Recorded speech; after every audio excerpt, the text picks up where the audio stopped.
Shalom saudaraku yang dikasihi Tuhan, bertemu kembali dengan saya Kersogo di channel ini. Di kesempatan ini saya akan mengajak kita menyaksikan satu cuplikan video dari Umi Irene Handono yang membahas soal penyebutan kafir. Nah, di dalam videonya judulnya adalah kenapa orang Kristen marah kalau disebut kafir. Dan setelah saya dengarkan ada pemahaman yang keliru dari Umi Irene Handono sebagai seorang mu'alaf waktu dia bahas soal kafir. Nah, kita akan menanggapi videonya dan setelah itu kita akan memberikan penjelasan soal arti kafir berdasarkan apa kata Alkitab. Nah, kita akan simak videonya, mari kita dengar bersama-sama. Assalamualaikum warahmatullahi wabarakatuh. Pemirsa Irene Handono Official yang dirahmati oleh Allah, kita berjumpa kembali dengan bahasan satu kata.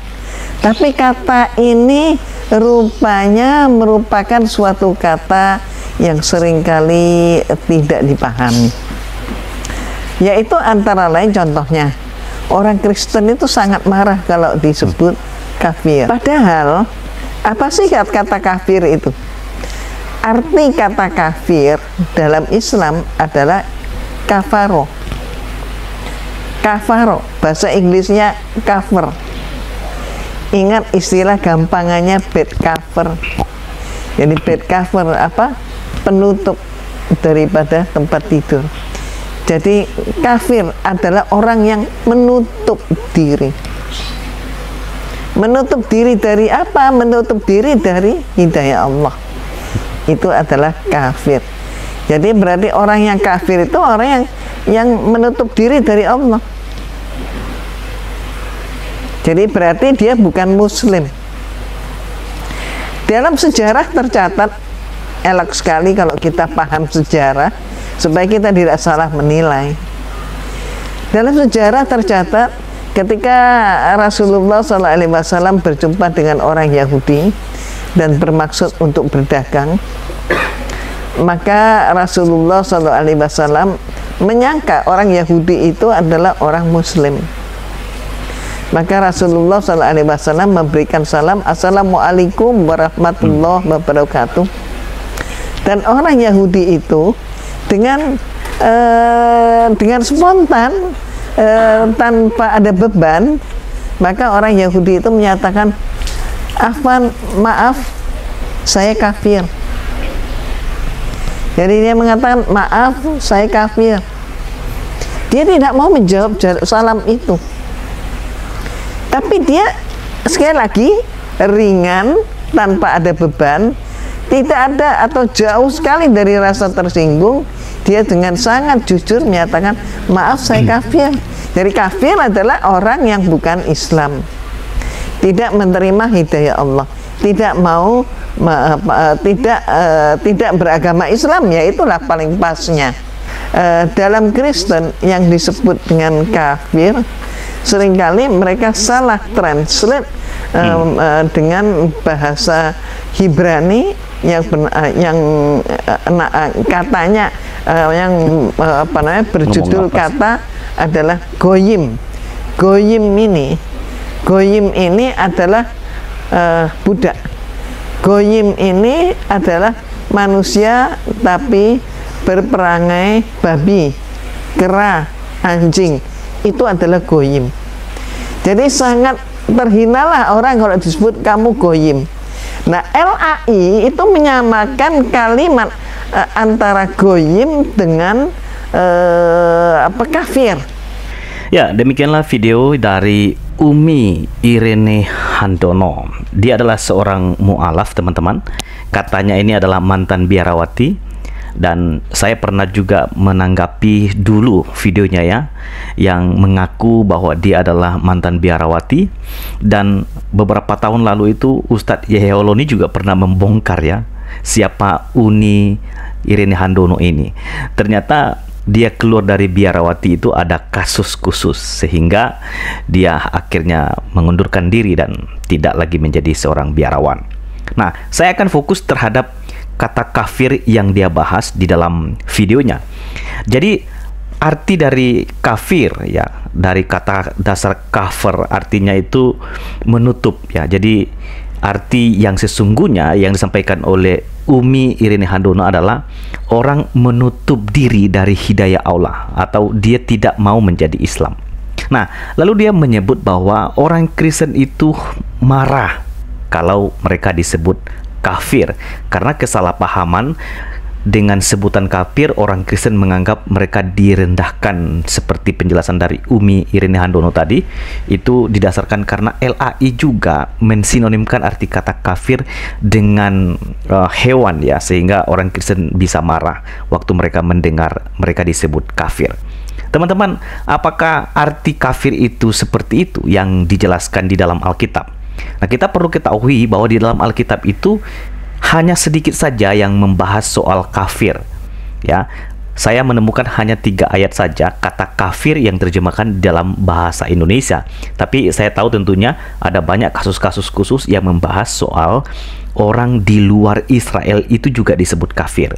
Misalnya, Bilangan pasal 23 ayat yang ke-9, sebab dari puncak gunung-gunung batu aku melihat mereka, dari bukit-bukit aku memandang mereka. Lihat suatu bangsa yang diam tersendiri dan tidak mau dihitung di antara bangsa-bangsa kafir. Jadi di sini bangsa-bangsa kafir itu adalah orang-orang yang di luar Israel. Jadi orang Israel itulah yang menjadi umat pilihan, dan mereka adalah umat yang sangat dikasihi oleh Allah, dan mereka sangat berharga di mata Tuhan. Dan orang yang ada di luar Israel itu disebut kafir. Nah, sehingga ada kasus di dalam Galatia misalnya ya. Galatia pasal 2 ayat yang ke-12 sampai dengan 14. Karena sebelum beberapa dari kalangan Yakobus datang, ia makan sehidangan dengan saudara yang tidak bersunat. Jadi Yakobus sebagai orang Yahudi itu makan dengan saudara-saudara yang tidak bersunat. Tetapi setelah mereka datang, ia mengundurkan diri dan menjauhi mereka karena takut akan saudara-saudaranya yang bersunat. Jadi pada waktu saudara-saudaranya Yakobus datang sebagai orang Yahudi untuk menjumpai dia, dan dia ini mengundurkan diri karena takut kalau dia ketahuan makan bersama dengan orang yang tidak bersunat, karena nggak boleh. Dan orang-orang Yahudi yang lain pun turut berlaku munafik, sehingga Barnabas sendiri turut terseret oleh kemunafikan mereka. Jadi karena mereka mau menutup supaya mereka nggak ketahuan itu bisa makan bersama dengan orang yang tidak bersunat, karena nggak boleh, maka Barnabas dan juga Yakobus itu menunjukkan sikap mereka yang munafik ya.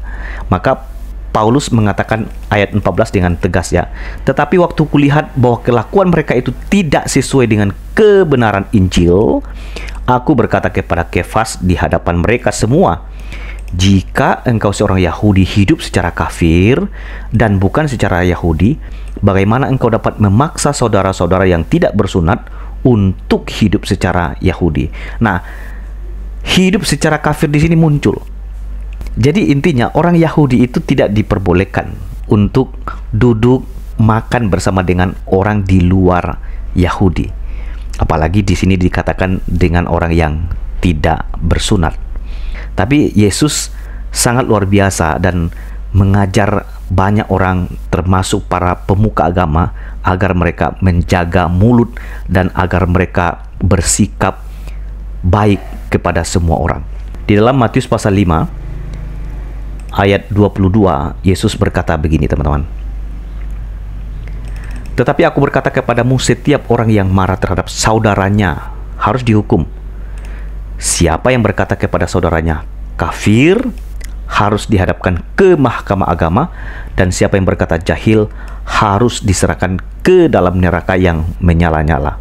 Jadi Yesus mengajar supaya semua orang itu harus berkata sopan ya, supaya mereka tidak sembarangan menyebut orang lain itu kafir. Dan yang paling penting yang ingin saya tekankan di dalam video ini adalah bahwa kalau di dalam Alkitab awalnya kata kafir itu ditujukan kepada bangsa-bangsa yang tidak mengenal Allah Israel, dan kata kafir itu juga ditujukan kepada mereka yang tidak percaya kepada Allah Israel. Dan kata kafir yang sekarang ini pun tidak berlaku bagi kita ketika ada saudara kita dari pihak muslim yang menyebut kita kafir. Karena apa? Kata kafir sesungguhnya itu menuju kepada mereka yang tidak mengenal Allah. Nah, sedangkan kita percaya dan mengenal Allah yang telah menyatakan diri kepada kita. Sehingga kalau orang menyebut kita kafir, ya tidak masalah. Karena kita bukan orang yang tidak mengenal Allah. Kita adalah orang Kristen yang percaya Allah dengan jelas.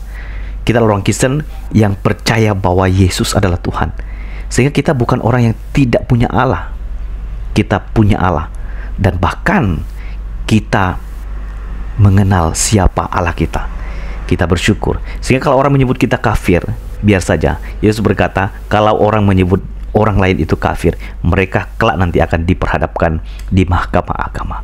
Ya, jadi mestinya kita tidak boleh terganggu dengan kata-kata kafir yang dilontarkan kepada kita.